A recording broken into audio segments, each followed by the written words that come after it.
من شر الوسواس الخناس الذي يوسوس في صدور الناس من الجنة والناس. صدق الله العظيم. نستغفر الله العظيم. بسم الله الرحمن الرحيم. الحمد لله رب العالمين حمدا شاكرا حمدا ذاكرا حمدا يوفي نعمه ويكافئ مزيدا. يا ربنا لك الحمد كما مجري جلالك الكريم عظيم سلطانك. اللهم صل وسلم على سيدنا محمد في الأولين والآخرين وعلى سيدنا محمد في النبيين والمرسلين. صل وسلم على سيدنا محمد في كل وقت وحين. صل وسلم على سيدنا محمد في الملأ الأعلى إلى يوم الدين. صل وسلم على سيدنا محمد حتى ترث الأرض ومن عليها وأنت خير الوارثين. صل وسلم على سيدنا محمد عبدك ورسولك نبي الأمي وعلى آله وصحبه أجمعين. اللهم اجعل وأوصينا بلغ وتقبل ثواب ما قرأنا من القرآن العظيم وما حل الله من لا إله إلا الله وسبحانه سبحان الله بحمده وما قلناه يا الله يا الله واستغفرنا وصلينا وسلمنا على عبدك ونبيك محمد صلى الله عليه وسلم في هذا المقام المبارك في هذه الليلة المباركة هدية منا واصلة ورحمة منك نازلة وبركة شاملة وصدقة متقبلة نهديها ونقدم من ثواب هذه القراءة إلى سيدنا وحبيبنا شفينا قرة أعيننا سيدنا رسول الله محمد بن عبد الله صلى الله عليه وسلم وأهل البيت وأزواجه وذريته وأنصاره وأصحابه وأحباب أجمعين خصوصا سيدتنا خبابة خارجة الكبرى وعائشة الرضا وفاطمة الزهراء وكافة أهل البيت رسول الله ثم إلى رسل أبي بكر الصديق وعمر وعثمان وعلي وكفى أشهر المبشرين بالجنة والحسن والحسين وسائر أهل البيت رسول الله وأصحاب رسول الله وأحباب رسول الله أجمعين.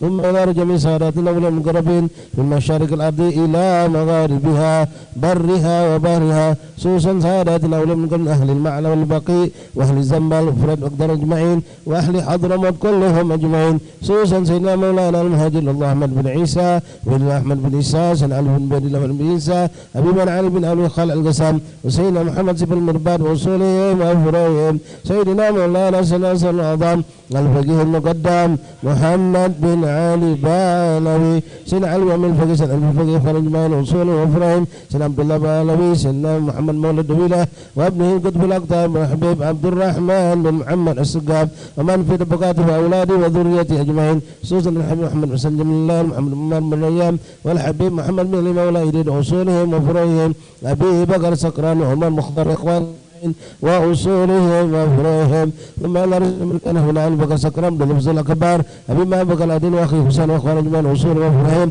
أبي بن أبي حبيب عبد الرحمن أيضا وكاشف بن أحمد شبن الأكبر والحبيب أحمد بن أبي جحدم الشيخ قمر بن مهر عبد الله بن مهرمة وفاخر الوجود مولانا الشيخ أبو بكر بن سالم وأقل بن سالم وسلم الشيخ بن سالم وأخوان أجمعين وأصولهم وفروعهم ثم إلى سبحان قد بن فاسر بن عمر عبد الرحمن الطاش هالبارس قد بن شهر وذي العباد أبو عبد الله بن محمد الحداد أبو علي والحسن بن الحداد وإخوان أجمعين وأصولهم وفروعهم ثم إلى رسولنا حبيبنا أحمد بن زين الحبشي عبد الرحمن بن الله بن الفقيه والحبيب حامد المنفذ والحبيب عبد الله بن السقاب والعبد الله بن الإدريس والحبيب محمد بن زين المسلمين أصولهم وفرعهم جميع ساداتنا الصوفيين على مكان مشارق الأرض إلى مغربها برها وبارها وكافة المعالم كتب النافعة مسلم كتب النافعة وشيخ الحضرة والأذكار والأوراد والأحزاب والمنزومة والصلاة والدعوات من نجاة كلهم أجمعين سوس القراءة كتبهم وأورادهم وأحزابهم ومنزومتهم وصلواتهم ودعواتهم ونجاتهم في معهدنا في مجالسنا في أيام وأوقاتنا وما إلى أربع كافة أولى من أهل هذه البلدة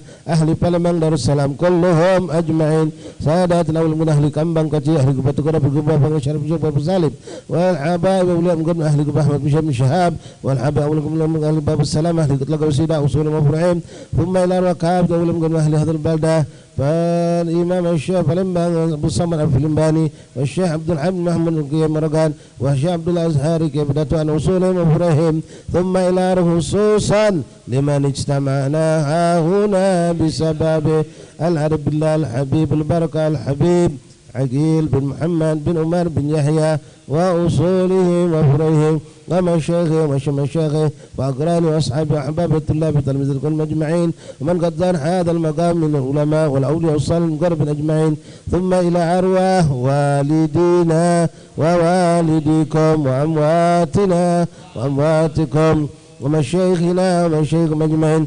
أوصل اللهم ثواب ذلك منا إليه. اللهم اجعل يطلع بين يديه من فكاك الله من النار، يجاب الله نفسه من النار. اللهم اغفر لهم وارحمهم وعافهم واعف عنهم. اللهم اعد علينا من بركاتهم وأسرارهم وأنوارهم وعلومهم وكراماتهم ونفعاتهم في الدين والدنيا والآخرة. ربي فانفعنا ببركاتهم واهدنا الحسنى بحرماتهم وأمتنا في طريقتهم ومعافاة من الفتن. ربي فان ببركاتهم واهدنا الحسنى وأمتنا في طريقتهم ومعافاة من الفتن. ربي فانفعنا واهدنا الحسنى بحرمتهم وأمتنا في طريقتهم ومعافاة من ربنا اغفر لنا ولإخواننا الذين سبقونا بالإيمان ولا تجعل في قلوبنا غلا للذين آمنوا ربنا إنك رؤوف رحيم. ربنا آتنا في الدنيا حسنة وفي الآخرة حسنة وقنا عذاب النار. اللهم يا محول الأحوال حول حالنا والمسلمين والبعل خاصة وأهل فلم خاصة إلى أحسن الحال إلى أجمل الحال بحقك يا عزيز يا متعال وبحق مولى بلال وهؤلاء الرجال. ربنا تقبل منا إنك أنت السميع العليم وتب علينا يا رب إنك أنت التواب الرحيم. اغفر لنا وارحمنا وأنت خير الراحمين وانصرنا على القوم الكافرين برحمتك يا أرحم الراحمين. صلى الله على سيدنا محمد النبي الأمي وآله وصحبه وسلم. سبحان ربك رب العزة عما يصفون والحمد لله رب العالمين. بسر الفاتحة. أعوذ بالله من الشيطان الرجيم. بسم الله الرحمن الرحيم. الحمد لله رب العالمين الرحمن الرحيم مالك يوم الدين. إياك نعبد وإياك نستعين. اهدنا الصراط المستقيم صراط الذين أنعمت عليهم غير المغضوب عليهم ولا الضالين. ربنا تقبل منا بحمدك يا أرحم الراحمين. وصلى الله على سيدنا محمد وآله وسلم. ألا والله بنظره من العين الرحيمة تداوي كل ما بي من أمراض سكيمة. ألا والله بنظره من العين الرحيمة تداوي كل ما به من أمراض سقيمة. يا صاه لا تجزع وتضجر وسلم للمقادير كي تحمد وتجار.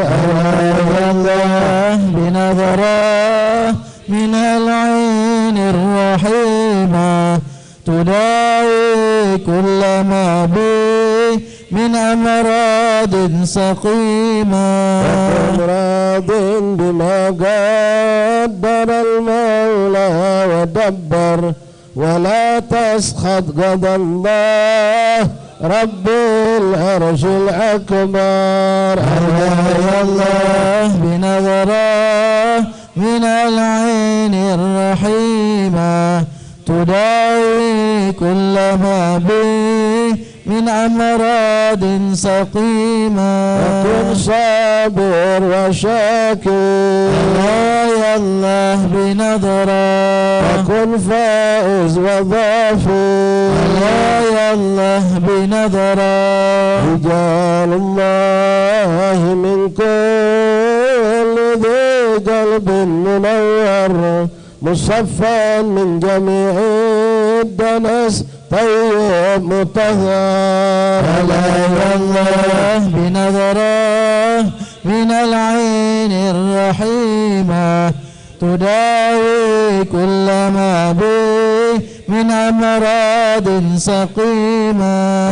الدنيا دنيا حوادث كثيرة وعيشتها قديرة ومدتها قصيرة. الله بنظره من العين الرحيمة تداوي كل ما به من أمراض سقيمة ولا يحرص عليها سوى الأعمى البصيرة عديم العقل لو كان يعقل كان أفكار يا الله بنظرة من العين الرحيمة تداوي كل ما به من أمراض سقيمة تفكر في فناها يا الله بنظرة وفي كثرة عناها يا الله بنظرة وفي كله غناها يا الله بنظرة توبى ثم توبى لمن منها تحذر وطلقها وفي طاعة الرحمن شمّا يا الله بنظرة من العين الرحيمة تداوي كل ما به من أمراض سقيمة يا عين جودي بدمع منك سائل على ذاك الحبيب الذي قد كان نازل يا الله بنظرة من العين الرحيمة تداوي كل ما به من أمراض سقيمة في المرابع وأمسى صبر راحل وأمسى القلب والبال من بعده مقدر يا الله بنظرة من العين الرحيمة تداوي كل ما به من أمراض سقيمة لكن حسبي الله يا الله بنظرة كل الأمر لله يا الله بنظرة لا يبقى سوى الله يا الله بنظرة بشار جداد سائب رحمة البر وهياهم بروح رضا ربي وبشار يا الله بنظرة من العين الرحيمة تداوي كل ما به من أمراض سقيمة يا ساداتنا والشيوخ العارفون وأهلنا وأحباب هم بقلبي نازلون يا الله بنظرة من العين الرحيمة تداوي كل ما به من أمراض سقيمة منهم في السرائر فؤاد قاتلون بساحات تربها من ذكي المسك الأطار يا الله بنظرة من العين الرحيمة تداوي كل ما به من أمراض سقيمة منازل خير سادة يا الله بنظرة الناس قادة يا الله بنظرة حفتهم سعادة يا الله بنظرة يا بخت من زارهم بالصدق وانظر إليهم معتني كل مطلوبه تيسر يا الله بنظرة من العين الرحيمة تراوي كل ما به من أمراض سقيمة. اللهم صل وسلم وبارك عليه وعلى آله. بسم الله الرحمن الرحيم. Alhamdulillah Rabbil Alamin. Alhamdulillahilladzi hadana lihadza wa ma kunna linahtadiya laula an hadanallah. Asyhadu an la ilaha illallah wahdahu la syarika lah la rabban siwah wa asyhadu anna sayyidana wa nabiyyana Muhammadan abduhu wa rasuluh la nabiyya ba'dah. Allahumma salli wa sallim wa barik wa karrim ala sayyidina Muhammadin al-fatih lima ughliq wal khatim lima sabaq ناصر الحق بالحق والهادي إلى صراطك المستقيم وعلى آله وصحبه حق قدره مقداره العظيم. معاشر الحبائب، معاشر الأساتذة، معاشر الإخوان زائرين رحمني رحمكم الله، السلام عليكم ورحمة الله وبركاته. الحمد لله ثم الحمد لله ثم الحمد لله لك الحمد شكرا يا ربنا. Bersyukur kita kehadirat Allah Subhanahu wa taala atas segala karunia dari Allah, nikmat demi nikmat demi nikmat demi nikmat yang Allah berikan kepada kita. Di antara nikmat-nikmat tersebut Allah memberikan kita hidayah dan taufiknya sehingga kita bisa mensyukuri nikmat sehat, nikmat lapang waktu, nikmat rezeki, nikmat ketenangan, kenyamanan, nikmat adanya orang-orang saleh di tengah kita, magam aulia salihin yang ada di tengah kita.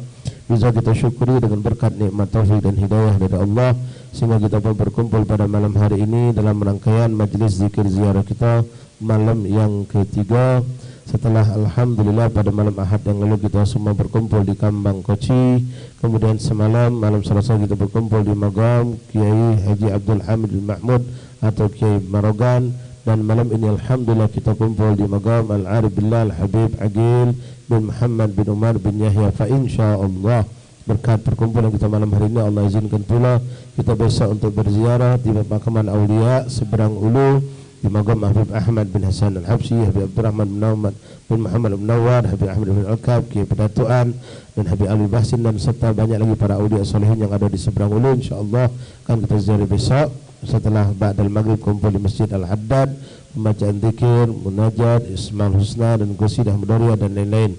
Ma'asyar ahbab rahimakumullah, alhamdulillah thumma alhamdulillah, pada malam hari ini kita mendapatkan satu kemuliaan lebih, keberkahan lebih dari Allah Subhanahu wa taala dengan kehadiran seorang dai muda yang berdakwah di jalan Allah Subhanahu wa taala. Beliau insyaallah didatangkan Allah ke tempat kita ini untuk mendatangkan dan menambahkan keberkahan untuk kita bersama. Ahlan wa sahlan bikum ya Sayyidi Al-Habib Hashim bin Saleh ibn Syekh Abu Bakar bin Salim. Jazakumullahu jazaa ala hudurikum wa tasharrafna bi hudurikum ya Sayyidi fi majlisina hadha. Alhamdulillah ma'ana tertib fi Palembang syahriyan nuhayyi ziarah maqabir awliya ma'ana 4 layali ba'da majalis al-ilm sawayna fi usbu wahid yani ziarah awal lailatul ahad al-bariha qabl amas ziarah maqabir awliya Kambang Koci yusamma la'allakum qad zarah ثم البارحة عند أحد من كبار كيائيات عندنا كيائي مورغان عبد الحميد بن محمود في نفس الأحد من هذا الحبيب. وهذا الحبيب عقيل بن محمد بن يحيى يعيش في القرن ال12 تقريبا. توفي الحبيب سنة 1295. نعم نفس زمان الحبيب أحمد بن شيخ صاحب القبة عبد الله بن إدريس. نعم والحبيب ما شاء الله طول عمره يقرب 100 سنة توفي. وهذا المكان بالحقيقة محل خلوة للحبيب، معبد له، وهو يوصي لأهله إذا مات يدفن في معبد. وشرف ما شاء الله الحمد لله شرف المكان بالمكين إن شاء الله. والحمد لله بإذن الله الذرية الحبيب شهاب الدين محمد وكام هنا يحرس هذا المقام، والناس يزور مفتوح الباب في الصباح والمساء والليل. اللهم في حول هذا الحبيب هو توفي شهر شعبان معنا لقد سمعتم معنا في فلمن ترتيب زيارة كبرى اسمه مع ترتيب هذا الحبيب كذلك في جمعة أخير شهر شعبان قبل رمضان سوينا حول هذا الحبيب. الحمد لله زيادة خير وبركة عندنا. طبعا نحن بالحقيقة معنا ترتيب بعد زيارة وأذكار وأوراد قرأنا كتاب سيد الحبيب شيخ وشيخنا حبيب محمد بن أبي المالكي خصائص أمة المحمدية. ولكن فرصة هذه الليلة لا أنا ما حملت الكتاب، لا كلمنا عبد الرحمن بين نستفيد منكم سيدي فرصتكم. شرفنا بحضوركم وأنتم نائب عن حبيب أحمد بن حسين عيدي شيخنا ونائب عن حبايب حضرموت إن شاء الله. مجيئكم للدعوة إلى الله ونرجو الدعاء منكم لنا وهؤلاء الشباب أهل Palembang حبائبنا علويين ومحبين أسأل إن شاء الله استقامة في طريق إن شاء الله تعالى. لا سيما في هذا الزمان كثرة الفتنة. ولهذا إن شاء الله بين منكم تلقي لما نصيحات ما بين ربع ساعة و20 دقيقة إن شاء الله. وسترجم الحبيب السيد عبد الرحمن بن محمد بن حسين بن شهاب. فعليكم فليتفضل مشكورا. تفضل حبيب.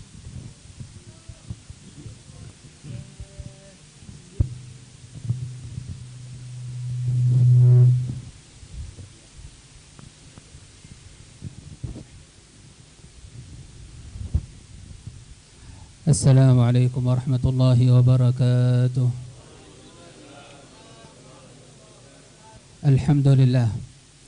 الحمد لله باسط أيدي الفضل والإحسان الذي يتكرم على عباده في كل آن. أشهد أنه الله الذي لا إله إلا هو وحده لا شريك له الرحيم الرحمن. وأشهد أن سيدنا وحبيبنا وعظيمنا وقرة أعيننا ونور قلوبنا وأبصارنا محمدا عبده ورسوله سيد الإنس والجان.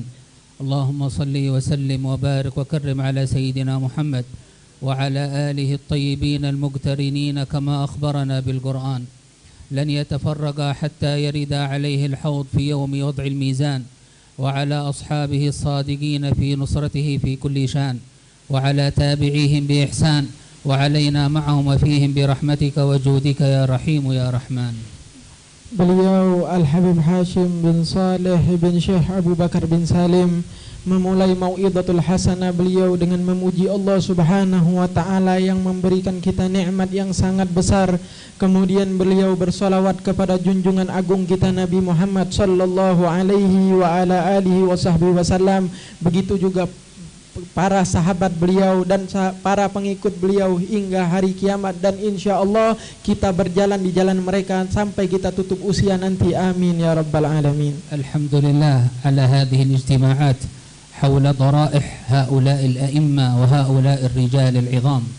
Alhamdulillah, Allah Subhanahu wa ta'ala memberikan nikmat ini yang patut kita syukuri, yaitu nikmat kita duduknya di depan para makom-makom kubur atau daripada makam mereka aulia Allah Ta'ala. Wa imamuna fi hadha Rasulullah sallallahu alaihi wasallam. Dan pemimpin kita dalam jalan ini yaitu baginda Nabi Muhammad sallallahu alaihi wa ala alihi wasallam.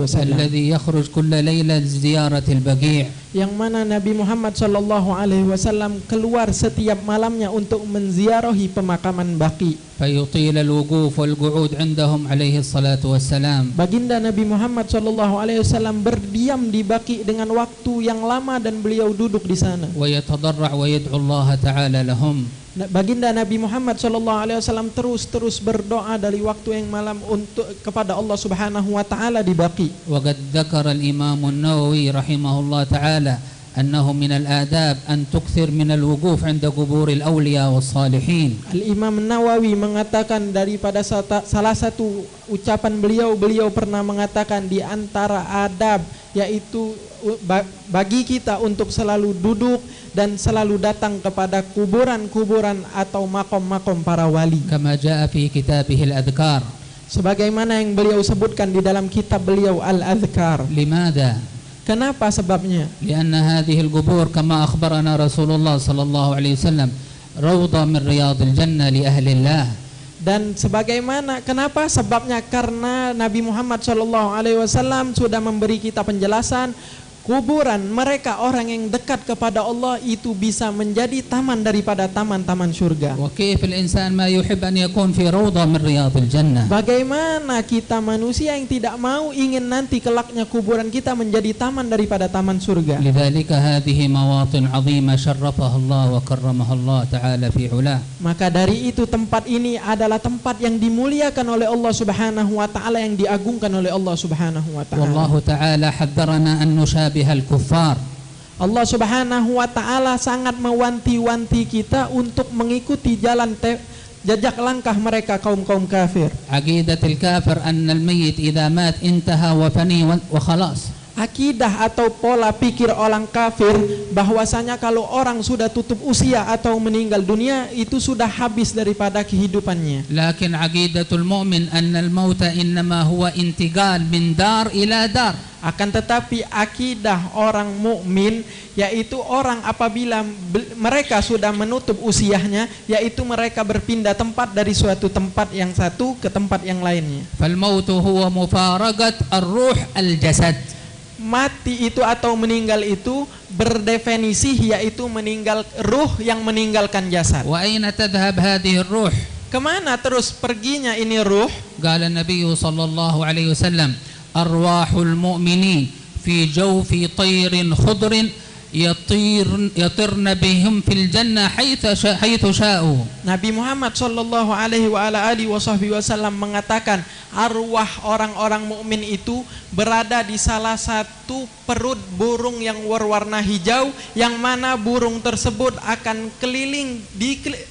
berkeliling di surga dan akan terbang di mana saja ia ingin terbang. Kama jaa fi sahih Muslim. Sebagaimana diriwayatkan di dalam Sahih Al-Imam Muslim. Wa qala al-Imam Malik fi kitabih Al-Muwatta balaghani anna arwah al-mu'minin mursalah tadhhab haitsu sya'at.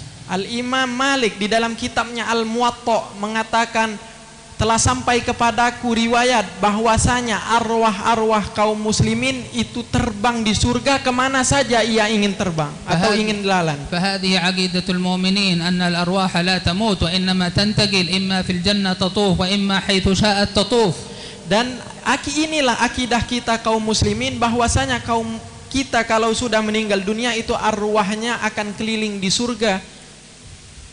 وقد قال الله تعالى يا أيها الذين آمنوا لا تتولوا قوما غضب الله عليهم قد يئسوا من الآخرة كما يئس الكفار من أصحاب القبور. هذه عقيدة الكفار أنه ييأس ليست بينه وبين الذي مات صلة يئسوا من أصحاب القبور. أما المسلمون فلا ييأس من أصحاب القبور يعرف أن أصحاب القبور إنما انتقلوا من دار إلى دار آخر فقط.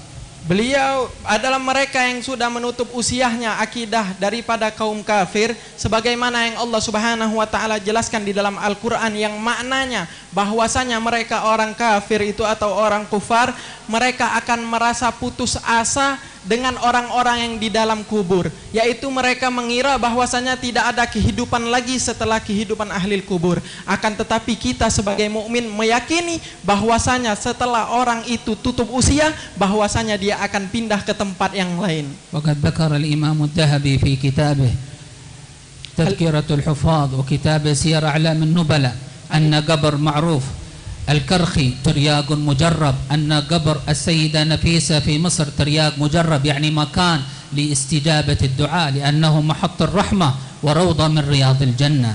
Al-Imam Zahabi menyebutkan di dalam kitabnya Siyar A'lamun Nubala bahwasanya banyak daripada makam-makam aulia seperti makam Sayyidina Zainab yang ada di Mesir bahwasanya tempat tersebut adalah tempat yang Allah Subhanahu wa taala kabulkan doa seorang hamba apabila meminta di dalam kuburan beliau atau minta di sekitar kuburan beliau. فهذه المنازل كما قال الإمام الحداد منازل خير سادة لكل الناس قادة محبتهم سعادة ألا يا بخت من زارهم بالصدق واندر إليهم معتني كل مطلوبه تيسر. Dan ini adalah tempat yang mana tempat tersebut dikatakan oleh Al-Imam Haddad di dalam gosidahnya tempat sebaik-baiknya orang yang mengikuti jejak langkah baginda Nabi Muhammad SAW yang mana manusia mengikuti jejak langkah mereka yang mana juga yang orang yang cinta kepada beliau akan mendapatkan kebahagiaan. Sungguh beruntung orang yang ziarah. Ala ya bakhat man zarahum bisidq wandar. Sungguh beruntung orang yang sungguh-sungguh atau giat dengan penuh ketulusan ziarah kepada mereka. Ilaihi mu'tani kulla matlubuh tayassar. Dengan kita berziarah ke mereka dan perhatian atas dan mereka perhatian terhadap kita yang menziarahinya, insyaallah semua keinginan kita akan diijabah oleh Allah Subhanahu wa taala berkat kehadiran kita di tengah-tengah mereka. فهذه مواطن استجابة الدعاء. Ini adalah tempat yang mana doa kita diijabah oleh Allah. وجلسنا نذكر الله من التهليل ومن الاستغفار ومن التكبير وغير ذلك من الأذكار. Kita duduk di sini, kita membaca istighfar, kita membaca tahlil, kita membaca tasbih, dan banyak lagi di antara wirid-wirid atau azkar-azkar yang kita baca. وقد أخرج الإمام الهيثمي في كتابه مجمع الزوائد أن النبي صلى الله عليه وسلم كان جالسا عند قبر سيدنا سعد بن معاذ. قال راوي الحديث فكبر طويلا يعني كثيرا فكبرنا ثم سبح طويلا يعني كثيرا فسبحنا. Al-Imam Haytami mengatakan di salah satu kitabnya bahwasanya Nabi Muhammad sallallahu alaihi wasallam pernah duduk Sayyidina Sa'ad bin Mu'adz. Bahwasanya Nabi Muhammad sallallahu alaihi wasallam duduk di makam Sayyidina Sa'ad bin Mu'adz. Kemudian Nabi Muhammad SAW fakabbara tawilan, yaitu Nabi Muhammad SAW mengucapkan takbir dengan banyak sekali ucapan takbir sehingga sahabat-sahabat mengikuti Nabi Muhammad. Kemudian Nabi Muhammad mengucapkan tahlil dan tasbih dan para sahabat pun mengikuti ucapan Nabi Muhammad SAW. فهذا ما يفعله رسول الله صلى الله عليه وسلم عند القبور تكبير وتسبيح ذكر لله سبحانه وتعالى. Inilah yang dilakukan oleh junjungan kita Nabi Muhammad SAW di saat beliau berziarah kubur dengan tahlil, tasbih dan istighfar. وجاء عند الطبراني بسند حسن أن النبي صلى الله عليه وسلم أمر بقراءة فاتحة البقرة وخاتمتها عند رأس الميت. Dan disebutkan di dalam riwayat Al-Imam Tabrani dengan sanad sambungan hadisnya baik, hadisnya hasan. Al-Imam Tabrani menyatakan bahwasanya hadis tersebut berbunyi Nabi Muhammad SAW mengatakan barang siapa yang berziarah kepada kuburan seseorang ulama atau mayit itu dianjurkan untuk membaca awal pertama daripada surah Al-Baqarah dan akhir daripada surah Al-Baqarah. بل ذكر الإمام ابن القيم في كتابه الروح أن الأنصار إذا مات لهم ميت جلسوا عند قبره وقرأوا سورة البقرة كاملة. Al-Imam Ibn Jauzi mengatakan bahwasanya Ibnul Qayyim Al-Jauzi mengatakan bahwasanya Ansor itu di saat ada orang yang meninggal mereka bacaan seperti yang kita baca pada saat ini. وروى الإمام أحمد بسند صحيح أن سيدنا أنس بن مالك حضر جنازة رجل من الأنصار فلما أرادوا إدخاله إلى القبر أظهروا الاستغفار رفعوا أصواتهم بالاستغفار فلم ينكر عليهم سيدنا أنس بن مالك لأنه يعرف أن ذكر الله سبحانه وتعالى في هذه المواطن مما كان يفعله رسول الله صلى الله عليه وسلم. Sayyidina Anas bin Malik pernah suatu hari hadir dalam salah satu melayat jenazah. Di saat jenazah tersebut ingin dimasukkan ke dalam liang lahatnya, orang-orang pada mengangkat suaranya untuk beristighfar kepada Allah Subhanahu wa taala, akan tetapi Sayyidina Anas bin Malik tidak melarangnya apalagi memarahinya. Bahkan Sayyidina Imam Anas bin Malik itu tahu bahwasanya ini salah satu hal yang pernah dilakukan oleh baginda Nabi Muhammad. فهذه سنة رسول الله زيارة القبور كل ليلة الآن أنتم تزوروا في الأسبوع مرة لكن هذا كل ليلة النبي صلى الله عليه وسلم يأتي إلى المقابر ويزور. Ini adalah yang kita lakukan, ini adalah sunnah Nabi Muhammad. Nabi Muhammad melakukan setiap malam ziarah kubur. Kita seminggu sekali, sebulan sekali untuk ziarah kubur, akan tetapi junjungan kita Nabi Muhammad setiap malam berziarah kepada kubur-kuburan. فنأتي لهذه الزيارة ونفعل ما فعله رسول الله من قراءة للقرآن ومن ذكر لله تعالى ومن دعاء لنا ولهؤلاء الذين قد انتقلوا إلى رحمة ربهم سبحانه وتعالى. Kita datang ke sini untuk menziarahi mereka dan kita berdoa untuk mereka dan untuk kita kepada Allah Subhanahu wa taala. Alhamdulillah ala hadhihi an-ni'mah walhamdulillah ala hadzal ittiba' lis-salaf as-salih rahimahumullah tabaraka wa taala. Alhamdulillah, patut kita syukuri dengan nikmat ini dan kita syukuri nikmat kita berada di pada jalannya Nabi Muhammad dan kita berjalan di pada jalannya aslafun as-salih. Wa haula as-salihun al-intifa' bihim bi idznillah subhanahu wa taala يبقى مستمر حتى بعد وفاتهم لأن عقيدة أهل السنة والجماعة أن الإنسان ينفع بإذن الله حيا أو ميتا. Di saat kita menziarahi mereka bisa memberikan manfaat kepada kita karena akidah kita Ahlus Sunnah wal Jamaah mengatakan bahwasanya orang soleh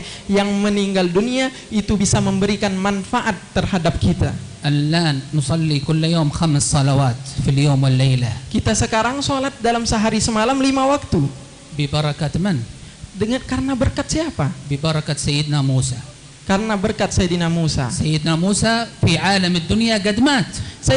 Nabi Allah Musa seharusnya sudah meninggal di saat zaman Nabi Muhammad. لكن في ليلة الإسراء هو الذي يقول للنبي ارجع إلى ربك فسأله التخفيف. Akan tetapi dalam cerita Isra wal Mi'raj, di saat Nabi Muhammad menerima perintah sholat, Nabi Allah Musa mengatakan, kembali lagi wahai Nabi Allah Muhammad, minta kekurangan terhadap 50 waktu menjadi 5 waktu. فانتفعت الأمة كلها بسيدنا موسى وهو في الحقيقة قد مات في حكم الدنيا. Maka kita mendapatkan manfaat daripada Nabi Allah Musa karena pengurangan tersebut, sedangkan padahal Nabi Allah Musa sudah meninggal pada saat itu secara hakikatnya. لكن عقيدة أهل السنة والجماعة أن النافع والضار في الحقيقة هو الله تبارك وتعالى. Akan tetapi akidah kita yang bisa memberikan manfaat dan bisa memberikan mudarat itu hanyalah hak Allah Subhanahu wa taala. إنما يجري نفعه على يد من شاء من عباده. Allah Subhanahu wa taala bisa memberikan manfaat kepada siapapun, setiap individu orang yang Allah Subhanahu wa taala kehendaki. الله ينفعنا بهم إن شاء الله. ربي فانفعنا ببركتهم واهدنا الحسنى بحرمتهم وأمتنا في طريقتهم ومعافاة من الفتن يا ربنا كما أكرمتنا بزيارة هؤلاء القوم الكرام.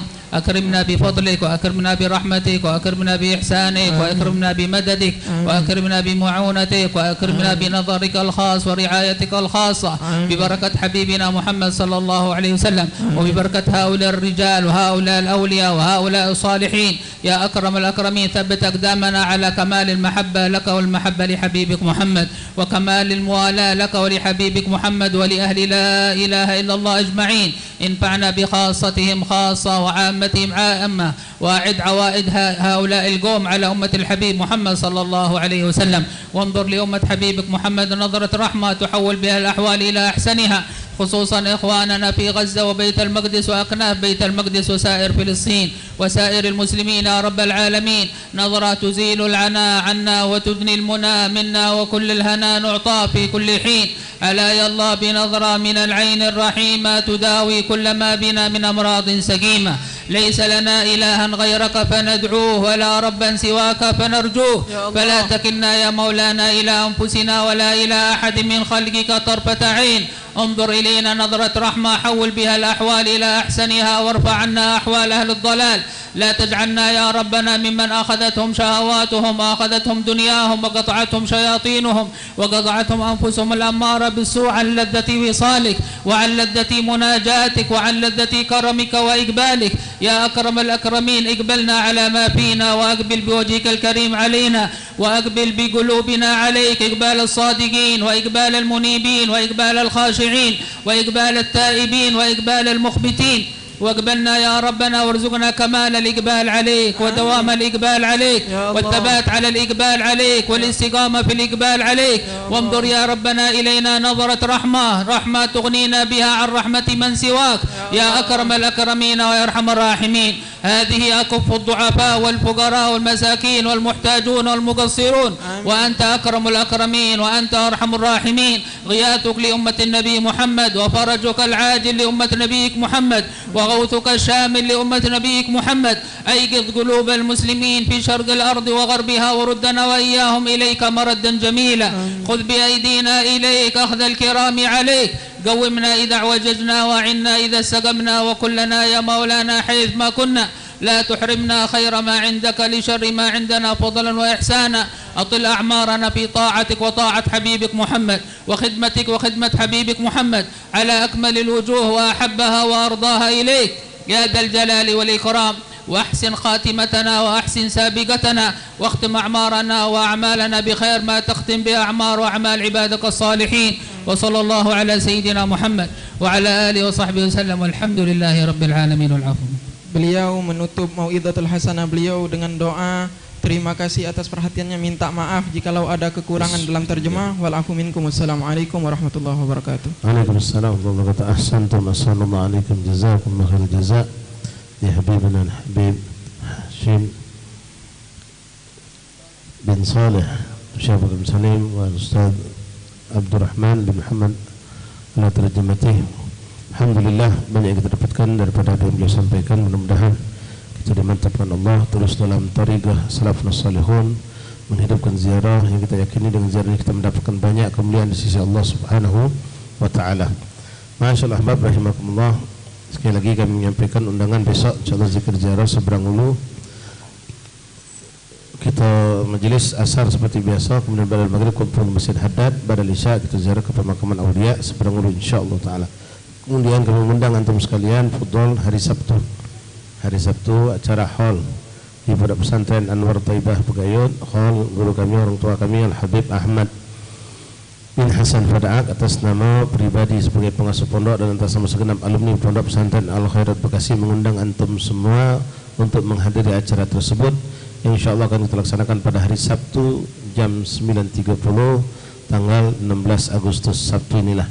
Ya tulis sama sekali insyaallah hudur banyak orang-orang tua kita, banyak para habaib, para asatidz, kiai dan terus juga guru kita yang mulia Habib Hamid Najib Syekh Salim pun akan hadir, juga anak atau putra daripada Habib Ahmad bin Hasan Fadaat. Khalil juga sekaligus Khal Habib Ali bin Abbas Al-Maliki. Tafadhalu untuk menghadirinya dan minta doanya mudah-mudahan semua acara berlancar dengan sebaik-baiknya, berkah manfaat untuk umat, amin ya rabbal alamin.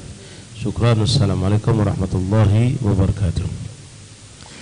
Allahu Allahu ya Allah lana bil. Tahan dulu ya Rabbi salli ala al-mughtar taha rasul. Allahu Allahu ya Allah lana bil qabul. Ya Rabbi salli ala al-mukhtar taha rasul.